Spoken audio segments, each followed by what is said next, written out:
Halo teman-teman tanam duit semua, bertemu lagi dengan saya Muhammad Hanif dan rekan saya Herga Tuhihin. Hari ini hari Minggu tanggal 29 Maret jam 17:15 waktu Indonesia Barat.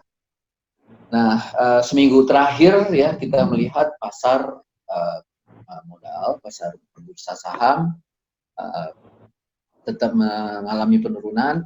IHSG turun lebih dari 8%,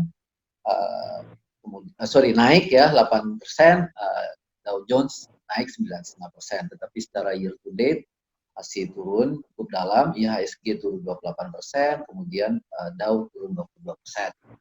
Nah, berita yang terakhir yang kita lihat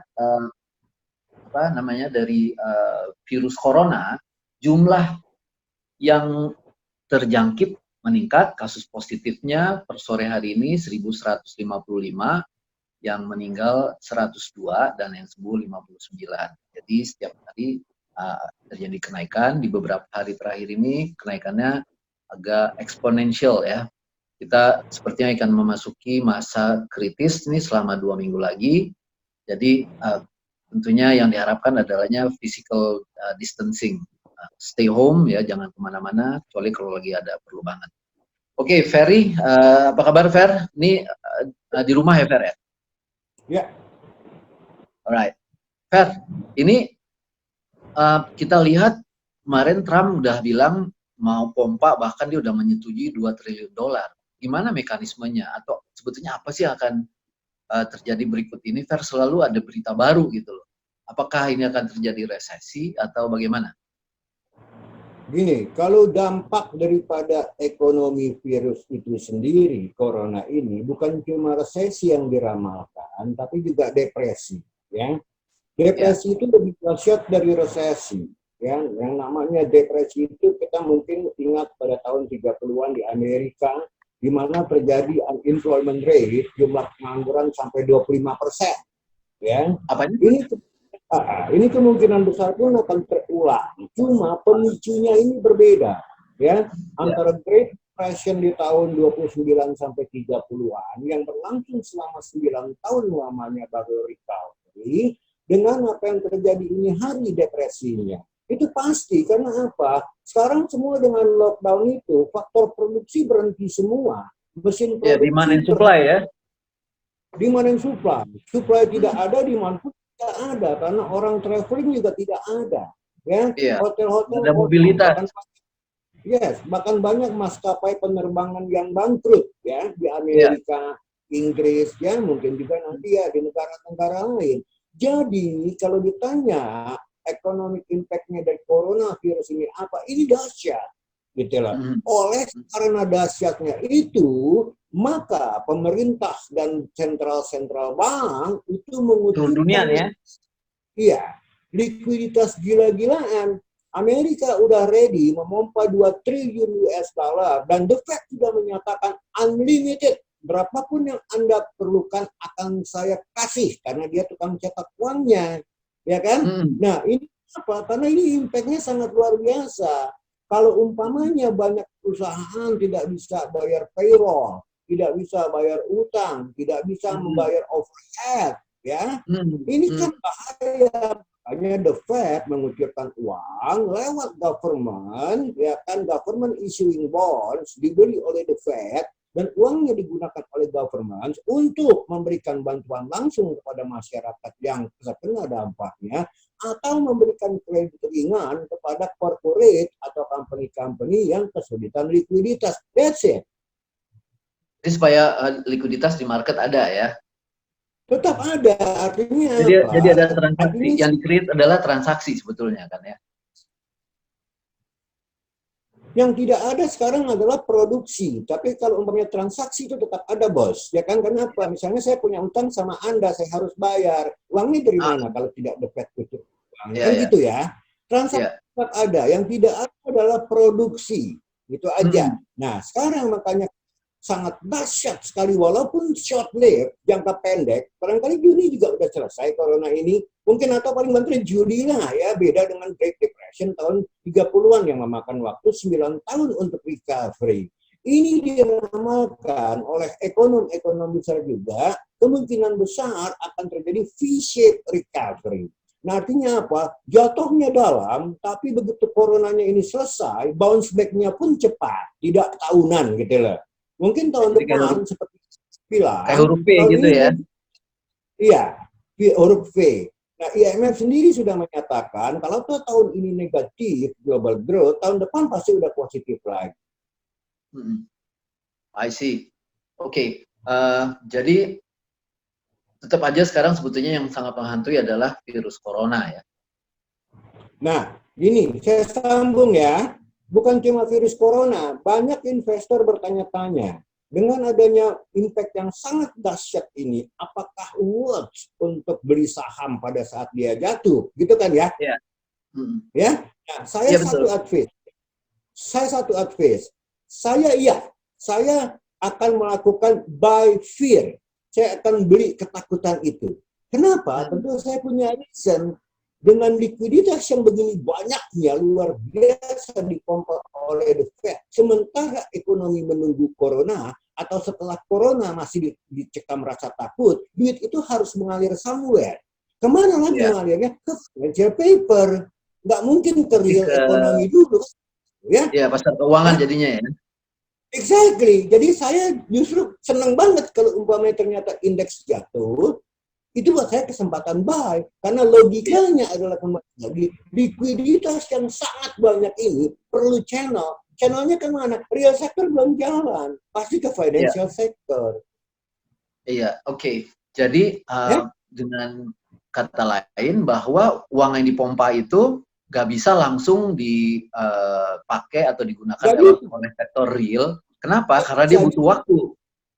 Betul. Dia cuma sebagai bumper dulu, in case ada apa-apa, istilahnya, oli mesin ini ada gitu loh. Jadi tetap nggak harus berhenti mobil itu, olinya ada, bensinnya ada gitu ya, walaupun jalannya tersiap mobil ini. Nah sekarang masalahnya kembali lagi, based on experience tahun 2008, kenapa pada waktu itu The Fed juga zero interest rate, mengucurkan quantitative easing, tapi kok nggak ada inflasi? Kan gitu ya? Dan ekonomi Amerika di bawah tren pertumbuhannya, lebih rendah. Kenapa? Karena uangnya lari ke pasar modal. Dow Jones sampai hampir 30.000. Jadi the same story. Ini akan terulang. Iya. Nah, Fer, sekarang dengan nggak ada demand, nggak ada supply ini, dari sisi indikator ekonomi ya, inflasi, nilai tukar, itu gimana? Inflasi yang targetnya kan adalah 3% plus minus 1% ya. Kemarin data resmi bulan Februari, inflasi 1 tahun itu 2,98%. Akankah di bulan Maret, April atau Juni ini masih di level 3%?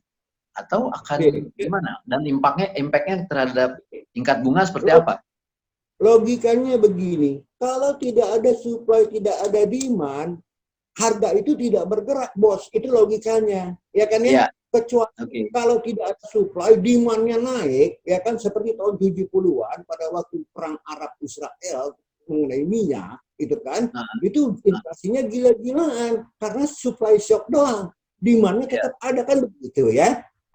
Nah, sekarang dua-duanya kena, demand-nya nggak ada, bahkan demand-nya kalau ngomong in term of income-nya lemah loh masyarakat karena tidak ada gaji kan, tidak ada pendapatan, turun ya. Jadi tapi kalau itu misalnya disuntik oleh government ya, kalau di seluruh dunia, berarti kan ada uang di masyarakat. Nanti masyarakat belanja.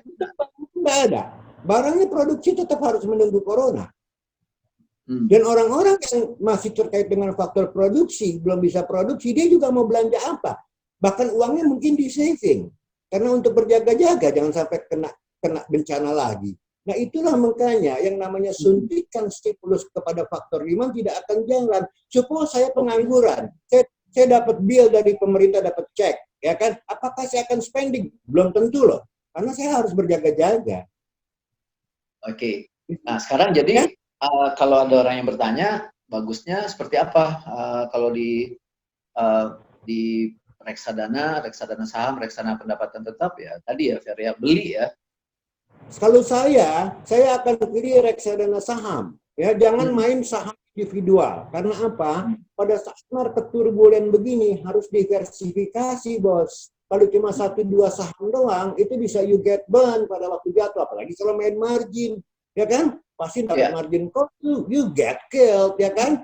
Nah, kalau saya melihatnya begini, karena inflasi tidak akan cepat datang, karena demand and supply shock, ekonomi akan stagnan untuk cukup waktu yang katakanlah sampai akhir tahun. Sementara meanwhile sampai akhir tahun, duit ini harus mengalir. Mengalir kemana? Inflasi yang terjadi nanti di financial asset, yaitu harga-harga saham, harga-harga paper itu naik.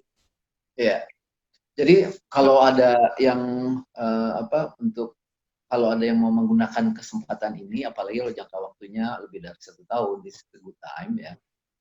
Kalaupun ada yang mau jangka pendek, ini spekulasi. Tapi spekulasi ini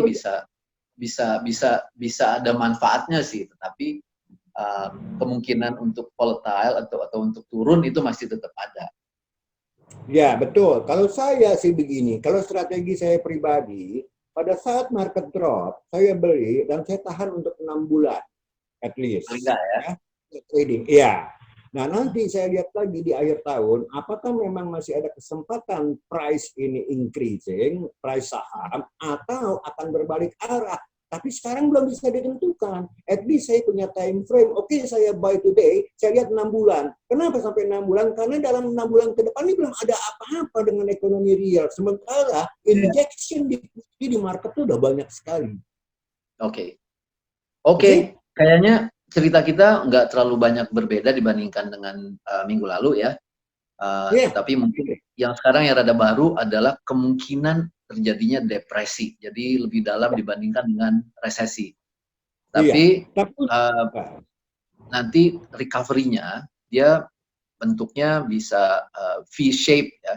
Jadi dia nggak di bawah, nanti begitu sampai di bawah, begitu berbalik dia langsung berbalik signifikan, dia nggak seperti huruf U ya. Nah, jadi mudah-mudahan ya situasi COVID-19 ini bisa cepat berakhir, tetapi 2 minggu ini kelihatannya justru masa yang sangat krusial, terutama di Indonesia. Kita lihat eksponensial sebetulnya. Ada pesan lagi nggak, Fer? Pesan saya cuma satu, begini. Dalam investasi dalam kondisi begini, time horizon itu matters, ya. Horizon investasi kita berapa lama itu penting, ya. Seperti Pak Hanif tadi katakan, kalau Anda spekulan, Anda mau riding volatility, ini saatnya. Beli di bawah, jual di atas. Dalam hitungan hari mungkin bisa, atau hitungan minggu. Tapi kalau riding the trend, seperti tadi saya katakan, likuiditas abundant, tapi ekonomi belum jalan, cuma sebagai bumper, orang larinya ke financial channel. Jadi bukan tidak mungkin Dow Jones ini masih akan nanjak, walaupun kemarin hari Jumat turun 4%. Iya. Apalagi di dalam situasi sekarang harganya udah rendah banget ya. Exactly. Dengan IHSG 1.600-an ya menurut saya juga kalau pasar kita ya murah. Ya, oke. Oke, Fer. Udah cukup kayaknya, Fer. Ya. Siap. Jadi, thank you untuk waktunya.